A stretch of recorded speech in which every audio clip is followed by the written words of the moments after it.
अस्सलाम वालेकुम।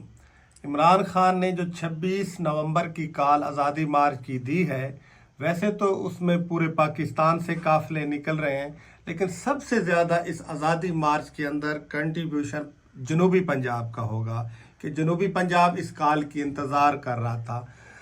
आइडिया यही लगाया गया कि जनूबी पंजाब के अंदर हर सूबाई और कौमी असम्बलियों के हलकों में 3-3, 4-4, 5-5 उम्मीदवार हैं सूबाई इलेक्शन या कौमी लड़ने के लिए। कौमी असम्बली के लोग जो एक बंदा है 4 गाड़ियां इंटरसिटी लेके आ रहा है, और सूबाई जो उम्मीदवार हैं वो 2-2 लेके आ रहे हैं। इस अंदाज में एक हलके से कम 10 से 12 गाड़ियां निकल रही हैं, और बहुत बड़ी तादाद के अंदर जनूबी पंजाब इस दफ़ा इस्लामाबाद पिंडी के अंदर दाखिल होगा इस आज़ादी मार्च के हवाले से। लेकिन हालात इस तरह लग रहे हैं कि इंशाअल्लाह बहुत जल्द ये इलेक्शन की डेट हो जाएगी। शायद